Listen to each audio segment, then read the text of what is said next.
Okay, I introduced the idea of flat Earth, and I was doing some little tongue-in-cheek clips. I wasn't joking around about the idea. I was just getting it into more light, light-minded, or easing into it. So right now, I'm going to do something that's a little bit more in depth. I'm going to analyze what the situation is as I see it, and just give you a background. So I'll start with that. Um, I'm a person that has a lot of scientific interests. I've researched and studied a lot of knowledge, uh, various and diverse areas of human interest, everything from the soft sciences to the hard sciences. And I've also studied a lot of literature, fiction. I've studied myths, mythology. I've studied um, a lot of the culture, the modern day myths, you could call them also. And I put that into comparison with the ancient past. So you could also say that I'm not somebody who's gullible. Um, my IQ is quite high. It's off the Richter scale. So I'm not talking about the flat earth like somebody who's like uneducated or unstudied or not worldly. And what I mean by worldly is that I've traveled. I've been basically all across the globe, if you want to call it that. I've been to uh, many of the continents, not all of them. I had to restart the camera, sorry about that. Technical problems. I think it cut off when I was talking about how I traveled. I'm a world traveler, and ever since the second grade, which was in the 1970s, I was very good at map reading and geography, those kinds of skills. So I excel at comprehending what's on a map. I was extremely interested in knowing how that worked. And so at that young age, between 7 and 8, I was studying it, I was mastering it. And basically by the time I was 9, I could navigate. You could show me any map upside down or backwards or inside out, and I would recognize it as being a model or a scaled down version of what was in the world in front of me. So I could translate that from one thing to the next. Now you've got to understand, for some of you young characters out there, viewers that are coming at this from the digital age, we didn't have GPS. We didn't even have cell phones or video games. I was learning all this stuff on paper. So it's possible to do those things. We don't need all this other technology. In fact, it's the new technology that's probably part of the deception. So I wanted to give you this background because a lot of the people that are against the idea of flat Earth, they like to stereotype or characterize everybody around this concept as being unintelligent, gullible, ignorant, stupid, jumping in on this trend. Okay, so here's the situation for me. I do notice that it's a trend, and I'm not just capitalizing on it, I'm doing it because of a genuine interest. But I didn't always have an interest. I didn't care for the flat earth idea. I didn't. In fact, you can see on many of the videos that I produce with my network and myself, we use Google Earth. Google Earth shows the world as a sphere. Everything is computer generated. It's all programmed into there with all the coordinates and everything, all the way down to the southern hemisphere and the southern pole, quote unquote, the southern pole. So I'm very familiar with that model. I've explored it virtually. It's like a virtual exploration of our world, of the planet or the globe of Earth.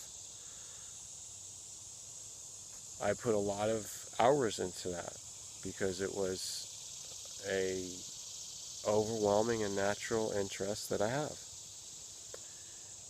So having said that, if you compare it with this idea of the flat Earth, it's contradictory.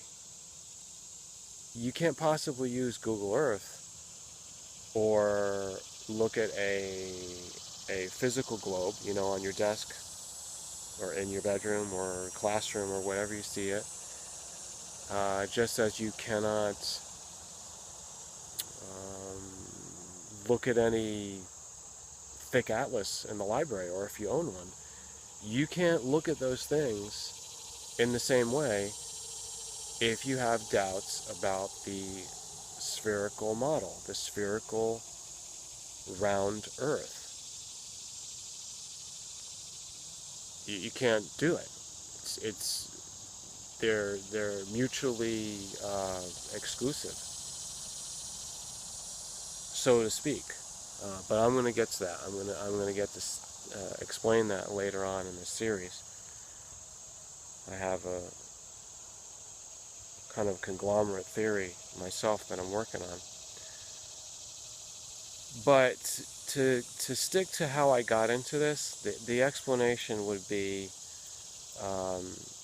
like saying, I have so many things on my plate, so many interests, and I'm studying them, I'm analyzing them, and I just happened to get around to this flat Earth thing that I had always put on the back burner, because there's so much out there. And I think this is the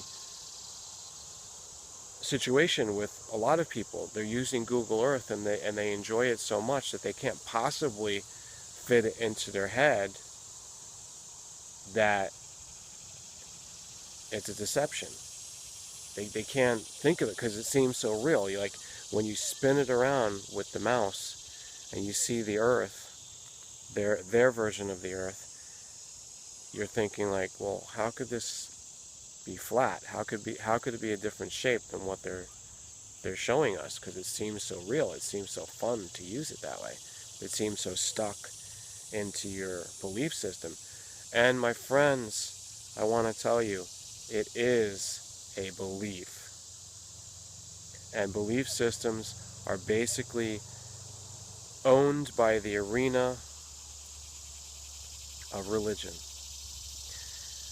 As I tell you many times, I point it out and I make you aware that a lot of these things in science, which they want to tell you is real and true and proven, it's actually not. It's actually their form of religion, and they want to deny that it's religion.